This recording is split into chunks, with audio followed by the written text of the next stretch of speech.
Good Friday afternoon, everybody. Nice to be back with you. Hope everyone had a great week. Gonna jump into it here because it's Friday, and so here we go. Updated health officials seek public's help in accommodating quarantined travelers. The Sweetwater County Board of Health is asking that for the public's help in providing lodging accommodations for a number of patients who have tested positive for COVID-19 while traveling through Sweetwater County. We have a few people right now who have fallen ill and tested positive for the virus each while passing through the area, said Kim Leinberger, the county's public health director. These patients have no ties to our community and they have no place to go. Unfortunately, it's been a growing struggle to find lodging for them as more and more places are turning us away when they find out the person is sick with COVID. So, this was a good article. So, maybe if you're renting out a room or apartment or something, you can contact them. So anyone who has maybe some accommodations, you can contact community nursing at 307-922-5390. That's got to be tough, being somebody who doesn't know anything really about the area, doesn't have any connections here, and then having to quarantine for 2 weeks. That's got to be tough, not only mentally but emotionally as well. So we need to kind of help people out when we can. So if you guys do have lodging available, contact the community nursing and see what you can do. The next story I'm going to go into is Grand Teton seeks goat cull help after canceled air shoot. So if you're a hunter, this is a win. I've been seeing it a lot on Facebook. So I'll just read it's a pretty long story. I'll just read the first couple paragraphs here. Grand Teton National Park is seeking volunteers to shoot non-native mountain goats this fall after calling off a helicopter goat shoot amid criticism from Wyoming governor last winter. The new effort is to eradicate the goats deemed a threat to native bighorn sheep and by biologists has Governor Mark Gordon's support. I am delighted that Grand Teton National Park officials have chosen to take a different, more sensible approach to addressing this important wildlife management issue, Gordon said in a statement after the park announced the new culling effort Thursday. So I read this article on, I think it was the Grand Teton Park website. It was shared in one of my Facebook groups.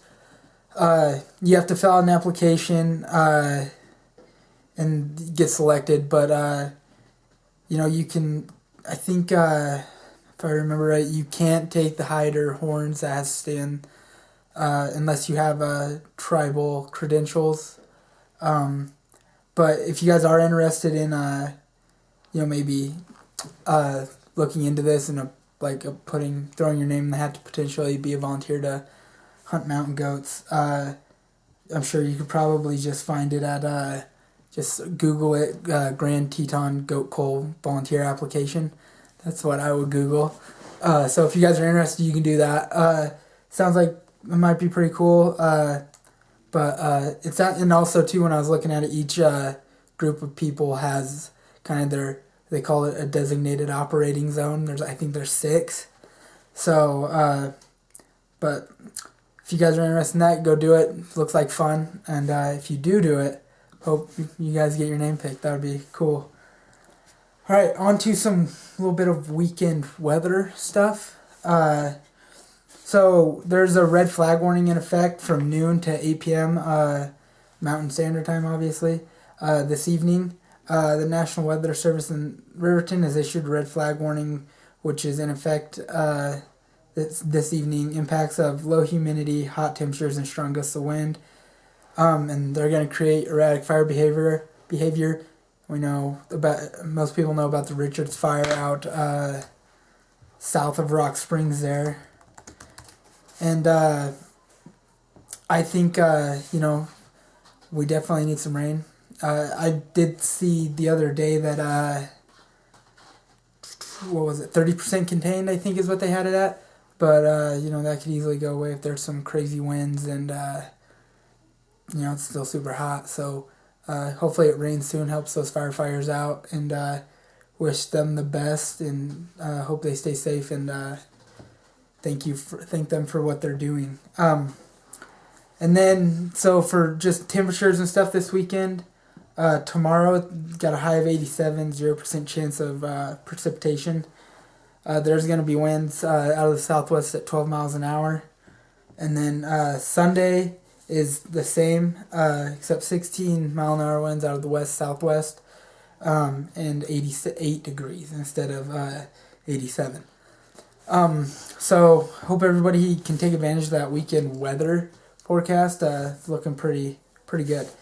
So I'm just going to run through some of the COVID numbers for the state real quick, and then look at the county numbers. So right now, lab confirmed cases is at 2,490. 2,007 of those are recovered cases. There's been 510 probable cases. 413 of those are recovered, and there has been 28 deaths. So for Sweetwater County, we've had a total of 242 lab confirmed cases. The number of probable cases is at 15. Total number of recovered cases is 241.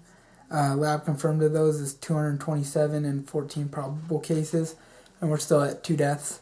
So I was talking to Caleb today, and I think our numbers are on the climb a little bit.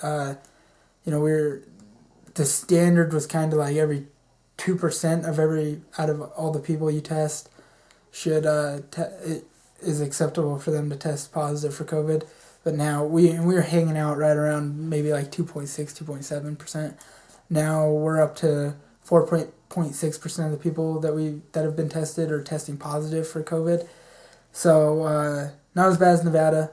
Saw today that Nevada was like 20% of the people that they were testing positive. Ideally it would be at 0, but that's just not how it works. So guys, just continue to be safe, wash your hands, wear a face mask, and just be safe. Hope everybody has a good weekend, and I'll see you guys on Tuesday. And Tuesday next week's my last week with the Roger Miners, so I'll see you guys next week.